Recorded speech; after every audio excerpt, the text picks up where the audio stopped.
कीचक वध एक रहस्यमयी कथा। पांडव अपने अज्ञातवास के अंतिम दिनों में थे।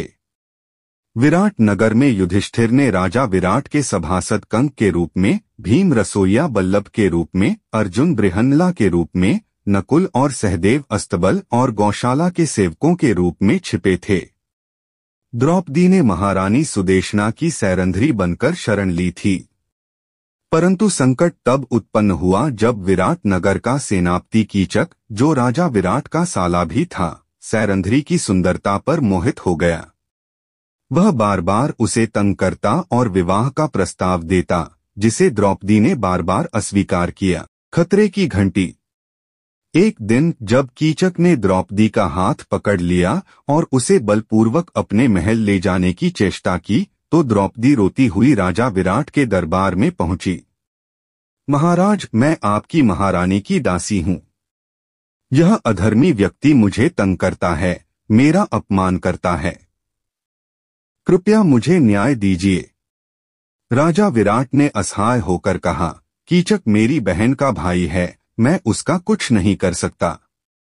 यह सुनकर द्रौपदी के नेत्रों में क्रोध और अपमान की ज्वाला भड़क उठी। उसने निर्णय कर लिया कि इस अत्याचारी का अंत अब निश्चित है। वह रात में भीम के पास पहुंची। भीम से सहायता। भीम, यह राक्षस बार बार मेरा अपमान कर रहा है। यदि आज इसका वध नहीं हुआ तो यह हमें और भी कठिनाइयों में डाल देगा।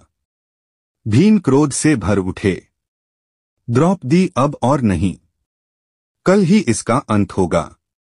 मृत्यु का आमंत्रण। अगली रात द्रौपदी ने कीचक को एक संदेश भेजा। मैं तुम्हारी अनुरक्ति से प्रभावित हुई हूं। अगर तुम मुझसे सचमुच प्रेम करते हो तो आज रात महल के नृत्यशाला में अकेले आओ। कीचक प्रसन्न हुआ। उसे संदेह नहीं हुआ कि यह एक जाल हो सकता है। रात का रहस्य। आधी रात को जब कीचक नृत्यशाला में पहुंचा तो अंधेरा था। केवल दीपक की मंद रोशनी जल रही थी। सैरंध्री, कहाँ हो तुम? कीचक ने फुसफुसाकर कहा। तभी एक विशाल छाया उसके सामने उभरी। मैं यहाँ हूँ। कीचक को यह आवाज जानी पहचानी लगी, परंतु वह सैरंध्री की नहीं थी। अगले ही क्षण एक महाकाय व्यक्ति ने उस पर प्रहार कर दिया। भीम ने उसे गले से पकड़कर फेंक दिया। कीचक संभलने की कोशिश कर रहा था, लेकिन भीम का बल अपार था। उन्होंने उसे उठाकर पटक दिया और एक जोरदार घूंसा उसके सीने पर दे मारा। तक तुम कौन हो? कीचक ने कराहते हुए पूछा। मैं वह हूं जो पांडवों की पत्नी का अपमान सहन नहीं कर सकता। भीम ने उसे बार बार पटका। उसकी हड्डियां चटकने लगीं। कीचक की आंखों में भय था, लेकिन तभी उसने एक रहस्य बताया। मुझे मारने से पहले एक बात जान लो भीम, मेरा अंत तुम्हारे लिए एक नया संकट लेकर आएगा। रहस्योद्घाटन और नया खतरा।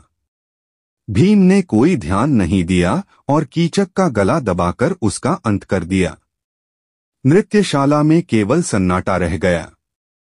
परंतु जैसे ही भीम ने उसकी निर्जीव देह को देखा, अचानक एक रहस्यमयी हंसी गूंज उठी। हाँ हाँ हाँ, भीम, तुमने यह क्या किया? भीम ने चौंककर इधर उधर देखा, परंतु वहां कोई नहीं था। तभी एक छाया नृत्यशाला के द्वार पर उभरी। यह एक लंबा, बलशाली पुरुष था।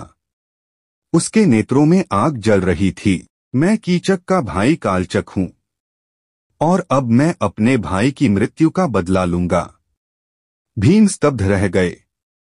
अज्ञातवास समाप्त होने से पहले ही एक और संकट आ चुका था।